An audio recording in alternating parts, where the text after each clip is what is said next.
Okay, so I'm going to spend about 5 minutes talking about buying workflow software. So here's the situation. You have a leadership meeting, board meeting, whatever it is. People are sitting around the table and they're trying to figure out what's going on with the company or what direction the company's going or what's going on with these projects. And sure enough, you're missing data, you have inaccurate data, something's not looking right with the information. So what do? You get your IT guy involved. You tell the IT guy we need to have a software that tracks this or that, whether it's projects, whether it's sales, whether it's a CRM, it's your full-blown workflow, whatever it is. But now it's also an IT's responsibility to get a software and get implemented. So what do? They go out and they start shopping. They shopping meaning Google. They Google search onto any other kind of CRM, again, sales tracking, whatever it is, and they find a software that looks sexy as all get up, and it's like, this is the one we need. So what do? They buy it. Then when they buy it, they do you the favor of buying a whole year in advance by saving 10% doing it. So now what happens? Well, they sign up for it. Email goes out to all the users and says, hey, you're now signed up for X. Click here, create an account, start using the software. And that's where it ends. But the fact of the matter is that's truly where it ends, and it begins to end hard, because what they should have been doing is take their time. The right thing to do is figure out exactly what you're looking to accomplish. What are you wanting to track? What kind of reports do you want to get out of the system? What are you looking to achieve with the software?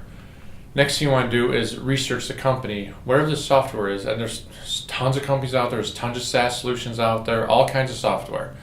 But you want to find out more about the company. Make sure they're going to be there to support you. They're going to be part of your growth, because these are softwares that you don't just install and use for a few months or 6 months or even up to a year. These are softwares you want to be able to use for many, many years. As your company grows and expands, changes, your process changes, whatever, you want to make sure that software is going to do that with you. Next thing you do is you got to get everyone on board. Where the IT guy example, he just sent an email out saying, hey guys, got this new software, start using it. That's not going to work. First off, everyone's going to reject it, or they're going to be upset about it. They didn't have input in it. They weren't part of the process of evaluating which ones to get. You're going to find out it doesn't actually do what they need it to do, so you're going to fight it, and it's going to fail. So what's going to happen? Some people are going to start using it. Some are going to be the team players and do whatever it takes to get the job done, but some aren't. And sure enough, you're going to end up with partial data, which is worse than no data at all. Finally, you got to have the implementation plan. Again, this just builds on the last point, where you want to have the full plan of either doing it by department, by just a few people, a pilot if you will, or if you want to launch the whole thing at once but have lots of training ahead of time, make sure everyone's on board with it, everyone understands what's going on, so everyone's on board before they even get the software and start using it. And finally, you've got to start looking in the future. I know no one has a crystal ball or anything else, but the fact is that you got to look at what's the software really going to cost in the long run, because especially a lot of SaaS software out there right now, it's only $49 or $79 per user. Well, sure enough, what's going to happen is now you need this extra component for these 3 people in accounting, or this one sales group needs it for whatever reason. Well, guess what? It goes from $79 to $149, and it's not just for those few users, it's for everyone in the company.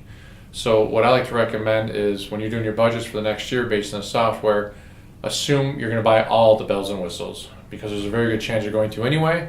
But at least if you budget it, it's easier to go back to the accountant and say, you know what, we didn't need the whole budget. Then going back to the accountant and say, oh, well now we need this, this, and this, and it's going to cost an extra $60,000 or $80,000 a year for the software package that's supposed to fix all of our problems. So like always, I hope you enjoyed this video, and like I always tell people, make sure you're spending time working on the business and not in the business.